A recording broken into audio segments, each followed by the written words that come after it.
Okay, kasi darating sa punto ng ating buhay na tayo ay mamamatay. Right? Okay, so by the way, yung wife ko yung nasa likod, Ma'am Christian, yung nakatayo nasa likod, and that's my kid, right? Alright?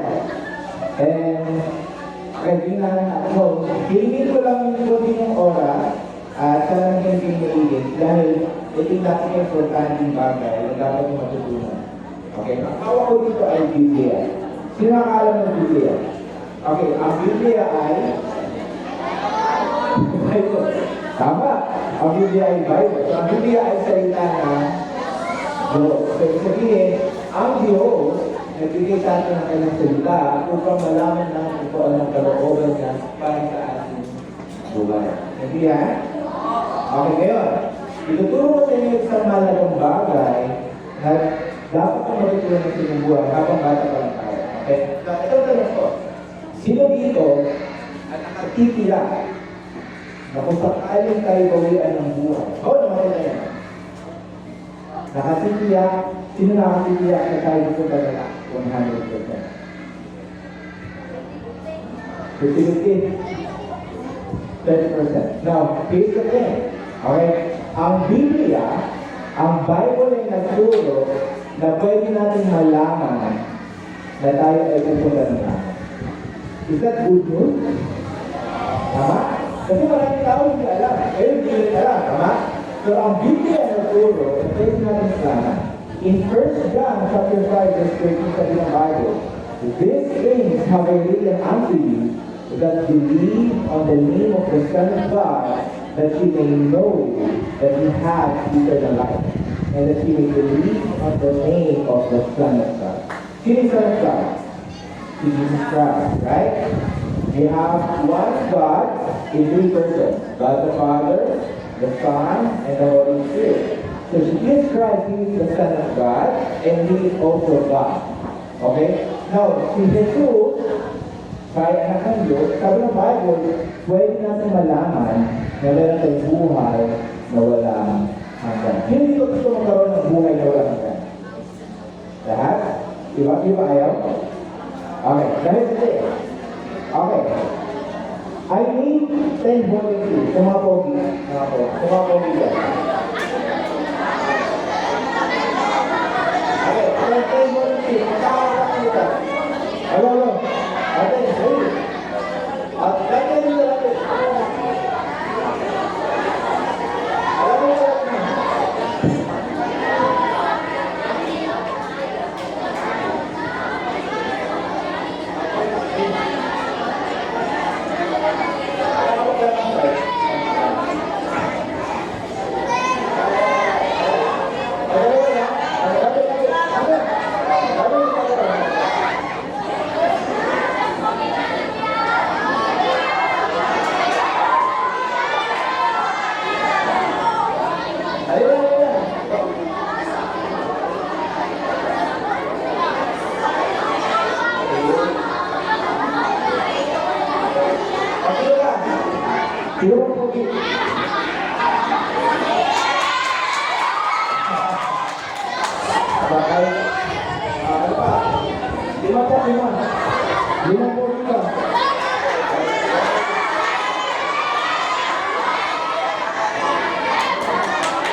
Okay, narinig yung mga pagtulog sa harapan? Hindi. Sila yung papakali natin sa Crocodile Farm. Lugat lang. Okay. So, ito na ito. Okay, 1, 1. Ito ka lang ito. 1, 2, 3, 4, 5, 6, 7. Ito na ito. 8 guys. Alright. Okay. So, ito na ito. Yung mga verse in the Bible. At itutulong ko sa inyo kung hindi sabihin mga ito. Sabi kasi, sino dito makasalanan? Sino dito makasalanan? Now, so, ano yung kayo kasalanan? Nobody's perfect, right? Okay. Okay. Hindi na nakapag-ibigay sa akin ng kasalanan. Isang kasalanan. Ano? Pagmumura. Okay. Ano ba? Pagsisinungaling. Ano ba? Ang bubul. Ano ba?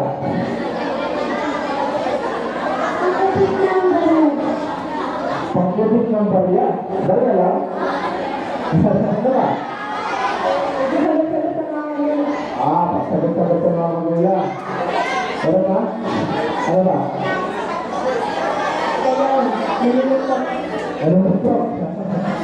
Okay. Pero sabihin, alam mo kaya hindi sabihin ng kasalanan. No, sabi lang ba? Makinig. Makinig. Mamaya na mag-cellphone. Hindi mo nakita. Okay. Makinig na yan. Kasi cellphone, hindi kaya sa inyo. Mamaya kami wala na. Okay? Now, kaya, makinig. Kasi sa Biblia, sin is the transgression of the law. Ano sa ibig sabihin? Ang ibig sabihin nun, pag nilabag mo ang utos ng Diyos, yun ay kasalanan. Sabi nga, pagmumura, pagsisinungaling, pagnanakaw, tama? Lahat yan ay kasalanan. Bakit? Kasi sabi ng Bible, huwag mong sinungaling. Dahil ngayon, kung ikaw ay sinungaling, ikaw ay nagkasala. Sabi ng Bible, huwag mong upit. Kaya dahil namupit ka, tulad nanay mo, namupit ka, ikaw ay nagkasala. Di ba? Pamamupit, ano yan? Kasalanan? Tama? Sabi ng teacher mo, huwag magpapiyahan, pero nagpapiyahan. Tama? So, tayo ay nagkasala. At yung sabi ng Bible, ay yung number 1 kasi dito. Ayun. Okay, basahin natin. Maluhay na basa? Okay, good. So, basahin natin. Ang sabi ng Bible sa Romans 3:23. For all have sinned and come short of the glory of God. Sabi ng Bible in Romans 3:23. For all. Ano sabi ng all? Lahat. For all have sinned. Ang lahat ay nagkasala at hindi nakabot sa kalwalhatian ng Diyos. So, ibig sabihin, lahat tayo ay Sino dito hindi makasalanan? Wala. Sino dito makasalanan? Inaamin mo ba na makasalanan tayo? Okay. Now, dahil tayo ay makasalanan, merong kabayaran ang ating mga kasalanan. Tama kayo? Ano ito? Okay. Sabi ng Romans 23:8, wala natin. For the wages of sin is death. Now, ano yung wages? Ano yung wages? Ano yung mga teacher nyo? Nagsalita na ako ng minimum wage. Sabihin nyo siya, bayad. Okay? So, okay. Diba, makasalanan tayo? Okay. Sabi ng Biblia, ang kabayaran ng kasalanan ay kamatayan. Kaya pala ang tao na mamatay. Tama? Diba naman ang tao? Matanda ko na bata, ikaw ay dahil sa kamatayan. Sabi ng Bible, after is appointed unto man once to die, but after this, the judgment. Na makinig kayo. Lahat tayo makasalanan at darating sa punto ng ating buhay, tayo ay mamamatay. Na makinig kayo. Ang Biblia, hindi lang siya nagturo ng physical na kamatayan. Meron siya tawag ng Bible na ikalawang kamatayan. Ano kaya sa inyo yung ikalawang kamatayan? Tingnan natin. Basahin natin. Sabi ng Revelation 20:14, very good. And hell were cast into lake of fire, which is the second death. Now, ano yung second death? Lake of fire. O sa madaling salita is hell. Impyerno. Ano yung dalawang kamatayan? impyerno. Makinig kayo, dalawa lang pagtungo ng tao pag siya namatay. Is either sa langit o sa impyerno. Now, sino dito gusto pumunta sa impyerno? Sino gusto pumunta lang? Okay, baba. Baba naman. Now, makinig kayo. Pero ano sabi ng Bible? Lahat ng makasalanan, magbabayad ng kamatayan. At yung kamatayan na tuturo ng Biblia ay impyerno. Tanong, sino makapagpupunta ng impyerno? Sino nakapagsinungaling na taas ng kamay? Pag hindi ka nagtaas ng kamay, sinungaling ka eh. Kasi lahat ng sabi ng Bible that God will do it, everyone a liar. So lahat ng sinungaling ka. Baba, now. Okay, baba na rin. Tingnan natin ito sa Bible sa Revelation 21:8. Where we begin. And all liars shall have their part in the lake which burneth with fire and stone, which is the second. Okay, lahat daw ng sinungaling sa pupunta. So, kung tayo nakapagsinungaling na sa tayo pupunta. Saan? Jadi sini pala, pag kayo namatay ngayon, saan kayo pupunta? Is that good news or bad news? Makinig kayo. Ito ang bad news. Dahil tayo kayo makasalanan, karapat-dapat tayo pumunta ng impyerno. Dahil tayo makasalanan, karapat-dapat tayo pumunta ng impyerno. Yung pala pupuntahan natin. Ito din. That's bad news pero may good news. Ano ba ang good news? Mahal tayo ng Diyos. Tama? Kung mahal tayo ng Diyos, gusto mo ng Diyos na makahamang tayo sa impyerno? Hindi. Ay, sabi ginawa niya. Okay, next. Sabi ng Romans 5:8, basahin natin. Ready to begin. But God commended His love toward us in that while we were yet sinners, Christ died for us. So, dahil mahal tayo ng Diyos, si Jesus Christ, kanyang anak, ay kanyang sinugo sa lupa. At yun, John 16, for God so loved the world that He gave His own begotten Son, that whosoever believeth in Him should not perish but have everlasting life. Basta ayon sa Biblia, makinig. Okay?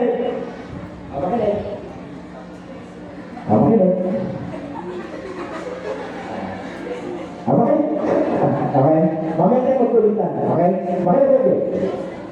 Ang Panginoon, buwaba sa lupa, pinanganak ni Maria, walang kasalanan, perfecto, lumakad siya sa lupa, namuhay ng walang kasalanan, gumawa siya ng mga mirakulo.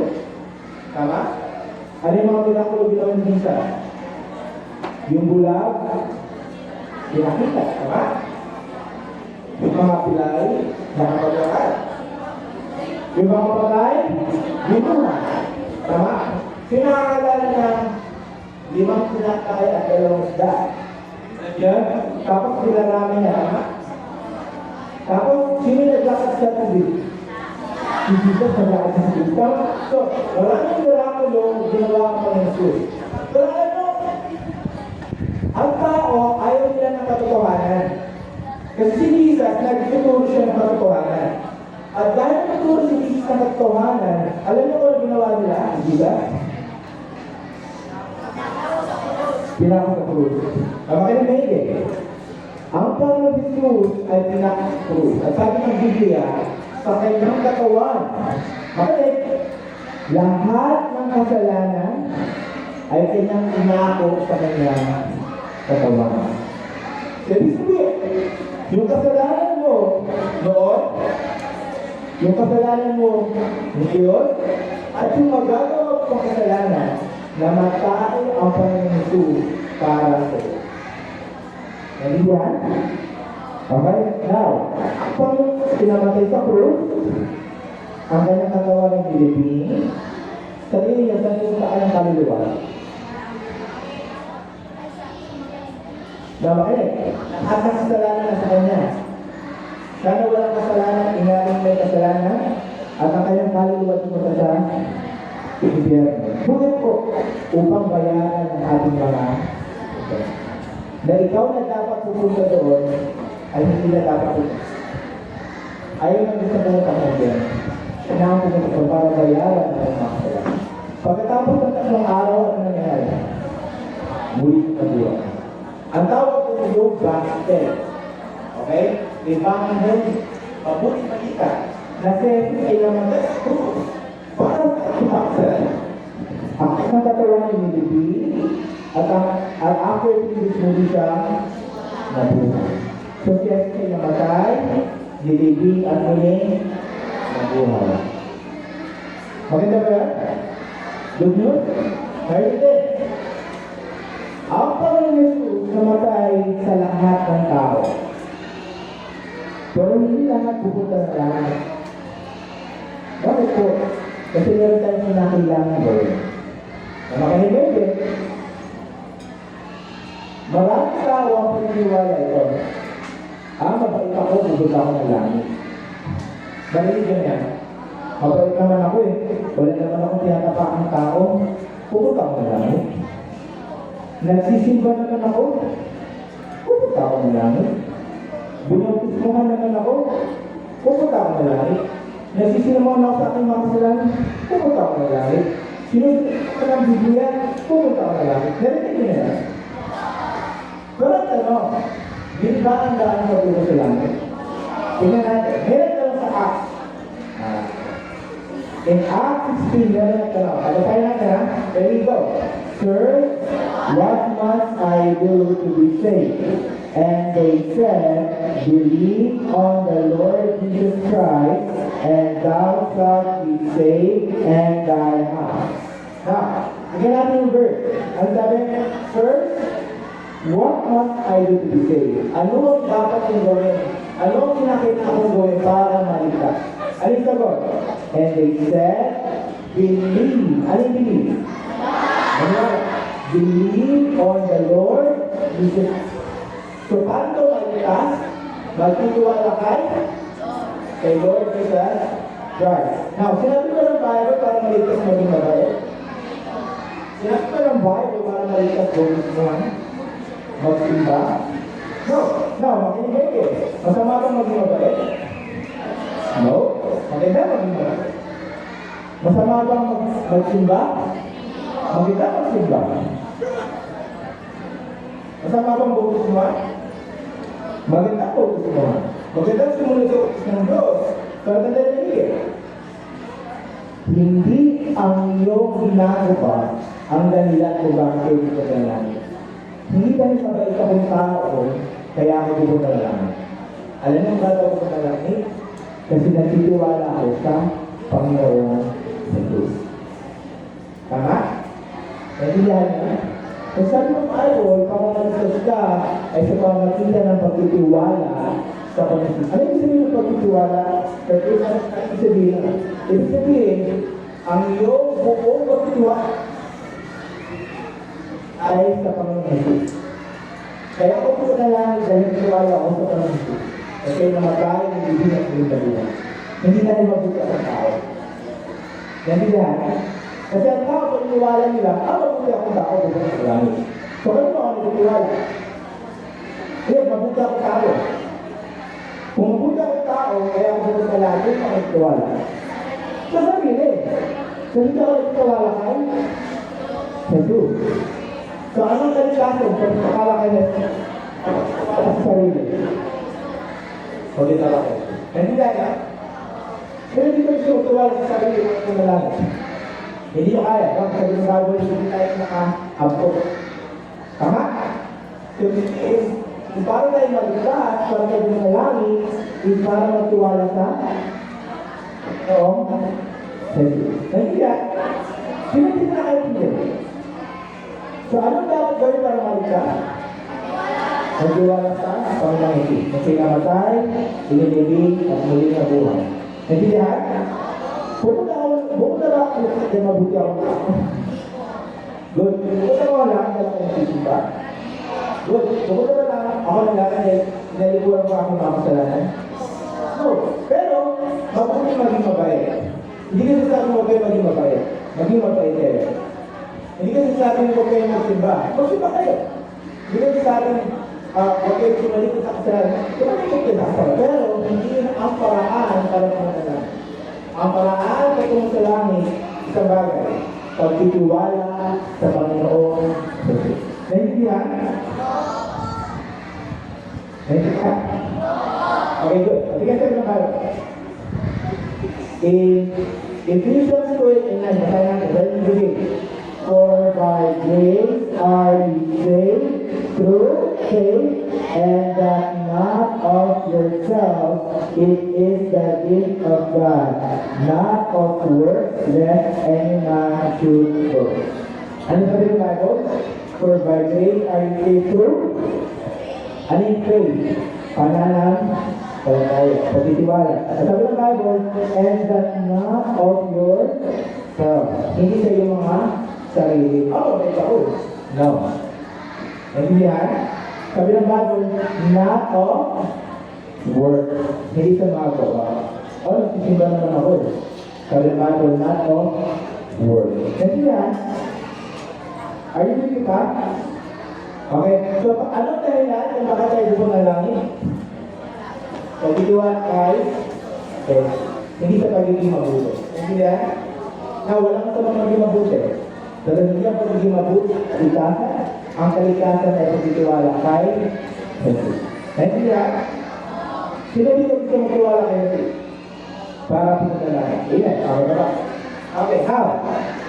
Merong regalo ang Diyos. Ito yung Bible ba? It is the gift of God. Okay. What's the name? Bilyan? Bilyan? Okay, bilyan ang ikaw ang regalo ko sa itong Bible. Tingin sa saan? Masatawa ko sa regalo? Bakit? Magbayad. Ang regalo, walang bayad. Tama? Okay. Regalo ko sa ito, pero na kailangan mag-iisip mo ito. Regalo? May kapalit. Sa regalo, wala? Kapalit. Regalo ko sa ito, pero hindi ka sumunod sa namin mo bakit mo ito. Regalo?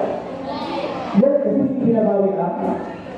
Sa ang regalo, walang bayad, walang kapalit, walang bawian. Hindi lahat? Hindi ka na regalo? Okay, maraming ito regalo. Next. Ito regalo ng Diyos. Sino gusto makatanggap ng regalo? Okay, baba. Okay, now, take it. Basahin natin Romans 23. Sabi ng Bible, but the gift of God is eternal life through Jesus Christ our Lord. So, ano na regalo ng Diyos? Eternal life. How? Ano sabi ng Bible para magkaroon ng eternal life? Maniwala kay Jesus. So once naniwala kay Jesus, ngayon din, hindi ka meron din sa regalo, buhay na walang hanggan. Pakinig, walang kapalit, walang bayad, at walang bawian. Naintindihan? So pag nagtiwala kayo sa Panginoon, hindi ka kailan din ng buhay na walang hanggan. Hindi sabihin hindi na tayo mamamatay dito. Bago, hindi ka makatay spiritual. Like, hindi ka pupunta ng impyerno. Impyerno, papatay ka araw. Susunod lang ng kaluluwa araw. Hindi ka ba yun? Hindi. Susunod sa langit, right? Meron tayong buhay na walang kayo pag kayo nagtiwala sa mga walang bayan. Walang, maging mabait ka muna. Walang yan. Hindi tayo. Walang bayad, walang kapalit, at walang kawitan. Naintindihan? Makinig. Ano yung sabihin ng buhay na walang hanggan? Next tapusan ba yan? Forever. Ano yung sabihin forever? Walang na makinig. Ang buhay na walang hanggan ay walang katapusan. Ibig sabihin, pag natanggap niyo ang regalo ng Diyos na buhay na walang hanggan, hindi yan matatakot. Hindi yan mawawala. Naintindihan? Naintindihan ba? Tanongin ko kayo, halimbawa, meron akong buhay na walang hanggan. Ngayong araw na, ang araw ngayon, January 10, 2025. Meron akong buhay na walang hanggan ngayong araw na. Ang tanong, mawawala ba yung langit? Mawawala o hindi? Hindi mawawala. Namakinig eh. Let's say for example, bukas, nakagawa ko ng kasalanan. Ang tanong, babawin ba ng Diyos yung buhay na walang hanggan na binili sa akin? Hindi. Bakit? Walang hanggan. Tama? Ito ay walang hanggan. Naintindihan? Okay. Now, let's say for example, gumawa ko ng malaking kasalanan. Let's say after 2 years, gumawa ka ng malaking kasalanan. Let's say for example, nagnakaw ako sa bangko. Tapos, nagnakaw ako sa bangko. Tama? Nagpagila ko ng mga guard. Siyempre, may nagpagila ko, may napataya ko. And then magaling ako, hindi sila ako nagpagila. Tama? Nakailag ako eh. Tama? Now, pero, sabi ko, pamali ako eh. Ang ginawa ko, nagpakamali ako. Namakinig kayo eh. Makinig kayo.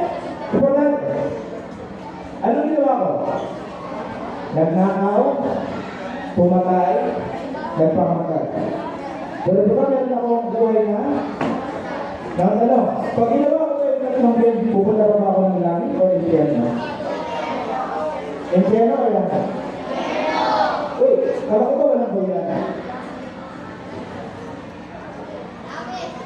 Kala ko ba ang regalo ng Diyos na walang hanggan, na buhay na walang hanggan ay walang buhay na? Sino kaling ba ang Diyos? Sino kaling ba ang Diyos? So kung ako nagtiwala sa Panginoon Jesus na isang ayon sa Biblia, para pumunta ng langit ay magtiwala kay Jesus at gumawa ko ng malaking kasalanan, babawin niyo yung regalo niya sa akin. Sino nga rin ba siya? Sino mo yung mga rin sa option? Hindi totoo. Kaya na makinig nyo rin. Pag sinabi ng buhay na walang hanggan, may katapusan. So, kung ako magkasala, mawawala yung buhay na walang hanggan sa akin. Pag ako magkasala, hindi siya mawawala. Bakit? Kasi binayaran ng Diyos ni Jesus ang aking kasalanan. Hindi na ako ikulat ng Diyos. Naman ko na eh. So, ibig sabihin, pwede na ako gumawa ng masama. Namakinig. Hindi ko kayo tuturuan gumawa ng masama. Huwag kayong pumatay, huwag kayong magsama, huwag kayong magsinunod, huwag kayong magpakamatay. Huwag kayong gagawin. Hindi na tuturo. Ang tuturo ito, hindi. Ang regalo ng Diyos ay buhay na walang may katapusan. So, kung gumawa ka ng kasalanan, mawawala yung buhay na walang hanggan, hindi, magsinungaling ng Diyos. Tama? Pero, ang Bible na tuturo that once you're saved, you're always saved. Ibig sabihin, pag ligtas ka na forever. Hindi mawala. Parang ngayon, hindi ka magmula. Lahat? Di ba wala? Sino may magmula? Okay. Ang hindi. Pag ako kumuha ng masama, patay ko talaga yung tatay ko. Yes or no? Okay. Pag ako nagnakaw sa bangko, bakit ko po ba tatay ko? Pag pumatay ako ng tao, bakit ko ba tatay ko? Pag ako nagmamatay, bakit ko ba tatay ko? Ang nakuhin ko masama dito sa lupang ito, tatay ko ang tatay ko, tama? Isipin sa Diyos. Ang makinig sabi ng Bible, John 1:12. Okay. Ang makinig ayoko na yung bigyan ng confusion. Makinig. Tingin na. Hindi ako nagtuturo na gumawa kayo ng masama. Huwag kayong gagawin. Pinawalin ko. Huwag kayong gagawin masama. Pero ang Bible nagtuturo na kahit alas sama mo, basta nagtiwala ka na Jesus, pupunta ka sa langit. Yan. Bakit? Kasi ang Bible sa John 1:12. Bakayin natin. Sabi sa Bible, where do you begin? But as many as receive Him, to them gave He power to become the sons of God, even to them that believe on His name. Ano sabi ng Bible? Kapag ikaw ay nagtiwala sa Panginoon Jesus, ikaw'y bibigyan ng kapamilya na maging anak ng Diyos. And yan, so kung nagtiwala ka kay Jesus, kayo ay magiging anak ng Diyos. Sino dito gusto maging anak ng Diyos? Anong gagawin? Magtiwala sa Panginoon Jesus. And yan, so kung nagtiwala sa Panginoon Jesus, sa Bible, kayo ay maliligtas, hindi kayo pupunta ng impyerno, bibigyan kayo ng buhay na walang hanggan, at kayo ay magiging anak ng Diyos. Naman kung ako anak ng Diyos, at gumawa ang kasalanan, anak ko ba ako ng Diyos? Naintindihan, no? Now, pag ako gumawa ng kasalanan, ano ginagawa ng mga tatay kapag anak nagkasala? Pinakalat. Sino ikaw kayo doon sa bahay? Meron kayo doon sa bahay? Ano ba sa bahay? Hindi po na lang kung gusto mo yun. So, ano pa ano? Obi. Obi. Sabi ng Obi, ang utos ng kanyang magulang, sundin ang lahat ng utos ng kanyang mga magulang. Mamakinig mo yun. Halimbawa, hindi ko sa kanyang magulang. Matutuwa pa kaya magulang niya? Sabi ka ng magulang ni Obi, good job, anak. Sinuway mo, good job. O matutuwa ba magulang niya o magagalit? Kung magulang ni Obi, magagalit dahil sinuway siya. Sa inyo ang Diyos hindi magagalit pag sinuway niya. Okay, pwede. Okay, pwede. Magagalit ang Diyos sa akin pag ako sinuway sa utos ng Diyos. Papalunin niya ako. Paano? Pwede niya bigyan ako. Kagaling akong trabaho. Pwede ako aksidente. Ito ang hospital. Pwede ako makinahal. Tama? Pwede ako kulong. Tama? Naintindihan? Magaling. Pag ako nagkasala, papaluin ako ng Diyos dito sa lupa. Pero tingin niyo, papaluin ako ng Diyos sa gobyerno. Walang mapagmahal na ama ang susunugin ng kanyang anak sa apoy. Naintindihan? So pag ako nagtiwala kay Jesus, ako ay anak niya. Pag gumawa ko ng kasalanan, anak pa rin niya ako. Saan ako pupunta? Pero tandaan nyo, pag gumawa tayo ng kasalanan, papaluin tayo ng Diyos. Tama? Merong kabayaran ng lahat ng kasalanan. May punishment. Tama? Papalutaan natin sa dito sa lupa, katulad ng papalutan yung mga magulang, pag sinuway mo sila.